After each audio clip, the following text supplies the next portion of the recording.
Ang mga librong ibinilin ng mga ermitanyo kay Chris ay nilagay niya sa isang kahon upang dalhin sa kanilang tahanan. Ang mga librong mga ordinaryo ay itinago na lamang ni Chris sa loob ng silid ni Lolo Mac. Ang mahiwagang itlog naman ng ahas ay doon din itinago ni Chris, gawa ng napaka-imposible nitong dalhin sa kanilang bahay nang hindi napapansin ng kanyang mga magulang. Matapos niyang makapagligpit, ay ang pag-alay ni Chris ng isang basong tubig sa binhing kanyang itinanim sa puntod ni Lolo Mac. Lolo Mac, sana'y maging matiwasay ang iyong paglalakbay patungo sa lugar ng ating ama. Huwag mo na akong alalahanin dahil gagabayan din ako ng iyong mga kaibigan. Siya nga pala, Lolo Mac. Sa oras na mapisa na ang itlog ng ahas na iyong alaga, ay dadalhin ko ito sa iyong puntod upang ipakita. Wika ni Chris matapos nitong magbuhos ng tubig sa puntod ni Lolo Mac. Ilang minuto pa ang lumipas, ay piniling umalis na muna ni Chris dahil sa aayusin niya pa ang kanyang silid sa kanilang bahay. Pagdating niya sa kanilang tahanan, ay nadatnan niyang papaalis ang kanyang mga magulang. Nay, magandang umaga ho. Saan po pala kayo pupunta ni Itay? Bungad na tanong dito ni Chris. Sa tindahan, nak. Medyo nahuli na nga kami. Ikaw na ang bahala dito sa bahay, ha? Ikandado mo ng maayos kapag aalis ka na. Habili naman sa kanya ng kanyang ina. Matapos nilang makapag-usap ay agad din namang umalis ang mga ito at tumungo na sa kanilang tindahan. Si Chris naman ay piniling pumasok na sa kanyang silid upang makapag-ayos ng gamit. Hindi niya muna sinabi sa kanyang magulang na doon na siya titira, gawa ng nais niya itong sorpresahin. Pagpasok ni Chris sa kanyang silid, ay nadatnan niyang maayos naman ang kanyang silid at parang hindi napabayaan. Pagkahiga dito ni Chris, ay doon na niya dahang-dahang ibinuklat ang libretang ibinigay sa kanya ng punong tagapamahala. Pagbuklat dito ni Chris, ay halos hindi niya maintindihan ang mga nakasulat sa libretang yon. Habang patuloy niyang binubuklat ang libreta, ay pabigla-bigla na lamang pumapasok sa kanyang isipan ang mga karunungang nakapaloob dito. Ilang minuto pa ang lumipas at bigla na lamang nakatulog si Chris dahil sa pagod noong mga nakaraang gabi. Sumapit ang hapon at siya namang pagbalik ng tahanan ng mga magulang ni Chris. Dali-dali itong pumasok sa kanilang tahanan dahil sa nasipat nila ang kanilang entradang pinto na nakabukas. Pagpasok nila sa silid ni Chris, ay nadatnan nila ang kanilang anak na napakahimbing ng tulog. Di na ito nagawa pang gisingin ng kanyang mga magulang dahil sa alam ng mga ito ang pinagdadaanan ng kanilang anak. Tahimik silang mag-asawang naghanda ng makakain para sa kanilang hapunan. Pagsalita ng ina ni Chris sa kanya, ay sakto namang kakamulat lang ng kanyang mga mata. Nay. Matapos nilang kumain ng hapunan, ay sumapit na ang oras ng kanilang pamamahinga. Habang natutulog si Chris ng 10 oras ng gabi, ay biglang meron siyang narinig na animoy paglalakad sa labas ng kanilang tahanan. Pabalik-balik ang nilalang sa labas ng kanyang silid na siyang ikinagising ni Chris. Ilang minuto din siyang nakiramdam upang kahit papaano'y malaman niya kung anong klase ng nilalang ang naglalakad sa kanilang bakuran. Sa bawat paglakad ng nilalang ay siya namang paghinga ng malalim na parabang isang toro. Dala ng kuryosidad, napilitan si Chris na gumawa ng isang maliit na butas sa kanilang dingding upang masilip ang anumang hayop na pagala-gala sa labas. Pagtingin ni Chris sa butas na kanyang ginawa, ay doon bumungad sa kanya ang isang ginintoang toro na merong mahahabang sungay. Alam niya sa sarili niya na hindi ordinaryong toro yun dahil sa ginto nitong balat. Chris, hayaan mo lang yan. Dahil wala akong nakikitang bahid ng kasamaan sa nilalang na yan. Maaaring pinadala ito ng mga ermitanyo upang magbantay sa iyo. Wika ni Maria. Matapos makapagwika ng diwata, ay biglang lumingon sa kinaroroonan ni Chris ang torong yon. Nang magkatinginan sila, ay laking gulat na lamang ni Chris nang makita nito ang tatlo nitong mga mata. Agad namang ibinaling ng toro ang kanyang paningin sa lihis na direksyon at agad din namang naglakad papalibot ng kanilang tahanan. Dahil sa mga nasaksihan ni Chris, ay biglang nawala ang kanyang antok noong mismong gabing yon. Sumapit ang unang araw ng Sabado. Agad namang tumungo ng maaga si Chris sa bahay ni Lolo Mac.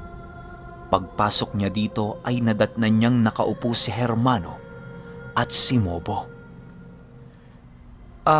Mang Hermano, kanina pa ho ba kayo dyan? Tanong ni Chris. Mac. Hating gabi pa kami dumating sa bahay na ito, Mac. Sagot naman ni Hermano. Nang marinig ito ni Chris ay bigla siyang nahiya sa mga ermitanyo. Animoy hindi pala sapat ang pagtungo niya sa bahay ni Lolo Mac ng 4:00 upang mauna sa kanyang magiging guro. Ginoong Mobo, sasanayin niyo rin ho ba ako? Tanong ni Chris. Manonood lang ako, Mac. Kailangan kong bantayan ang bawat pagsasanay niyo ni Hermano upang masiguro naming ermitanyong magiging dakila ka. Lalo na sa pagdating ng panahon. Sagot naman ni Mobo. Humanda ka, Mac. Dahil marami tayong gagawing pagsasanay. Uunahin namin sa simpleng bagay upang mas maunawaan mong maigi ang tunay na adhikain at paraan ng isang ermitanyo. Palagi mong iisiping walang ermitanyong panig ng kaliwa dahil lahat tayo ay mandirigma ng amang may likha.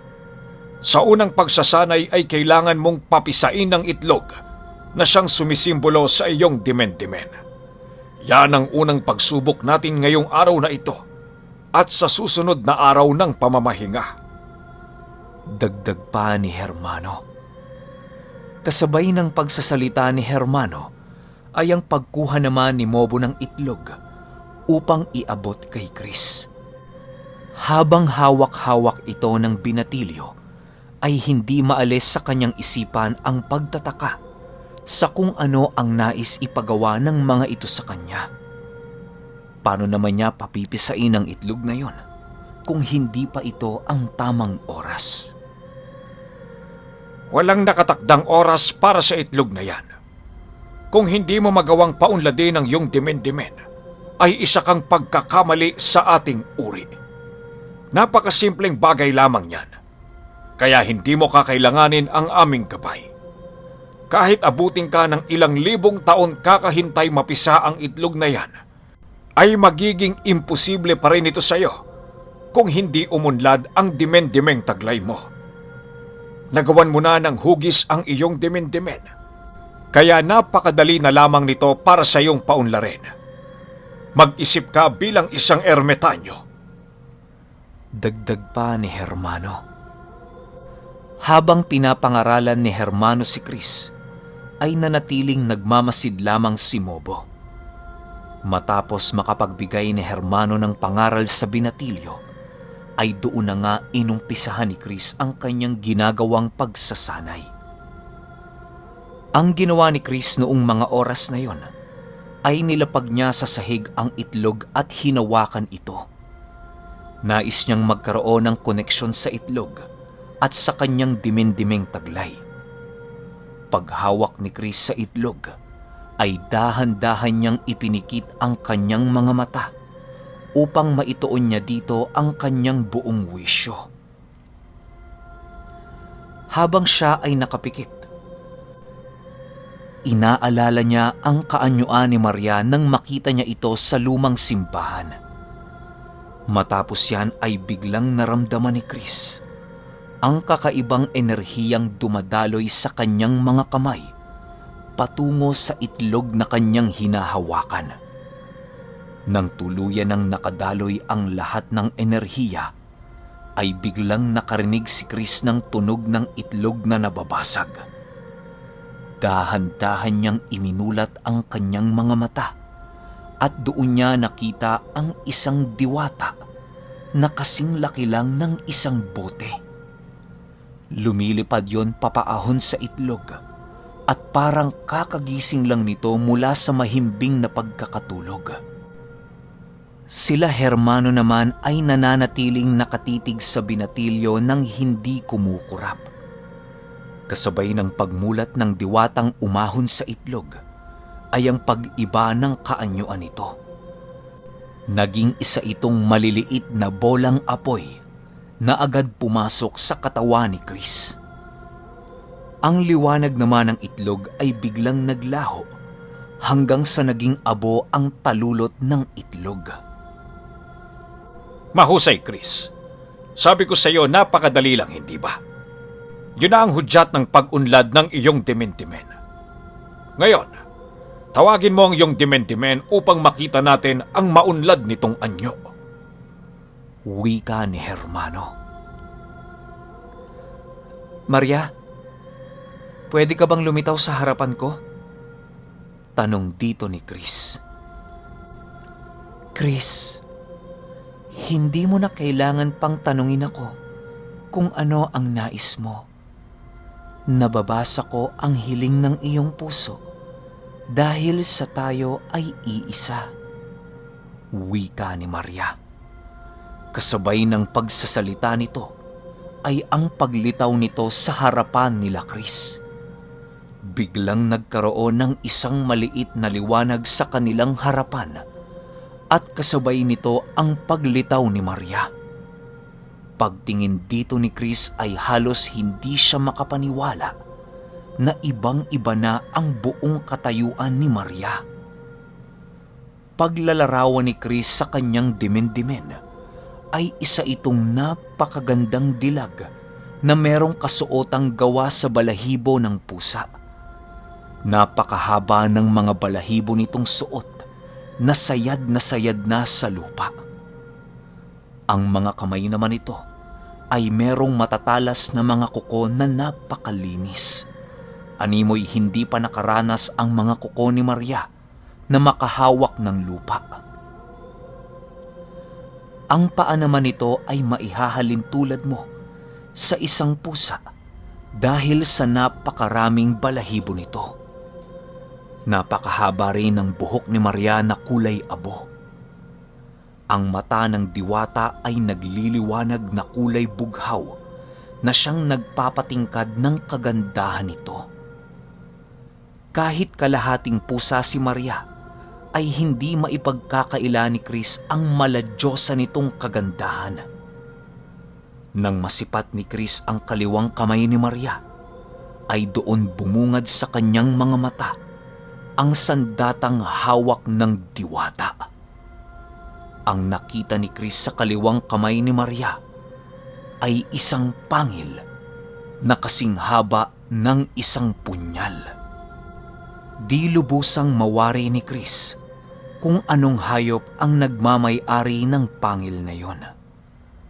Matapos itong masipat ni Chris, ay dahan-dahan itong inilagay ni Maria sa loob ng kanyang kasuotan. Ngayong nakita na natin ang maunlad na anyo ng iyong dimen-dimen, ay dito na mag-uumpisa ang ating pagsasanay. Ang lahat ng dimen-dimen, Mac, ay nagtataglay ng iba't ibang kakayahan at sandata. Mag-iingat ka dahil hindi ordinaryo ang sandatang hawak ng iyong diwata. Ang pangil na nakikita mo ay sumisimbolo sa asong alaga ng bathala ng kidlat. Masyadong mapaminsala ang taglay nitong kapangyarihan, pero magiging malakas itong kasangga kung mahahawakan mo ito ng tama. Wika ni Hermano. Si Mobo naman noong mga oras na yon ay nagulat dahil sa kanyang nasilayan.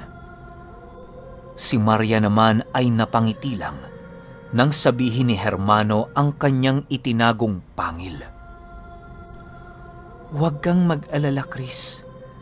Makakaya kong kontrolin ang bago kong taglay na kapangyarihan.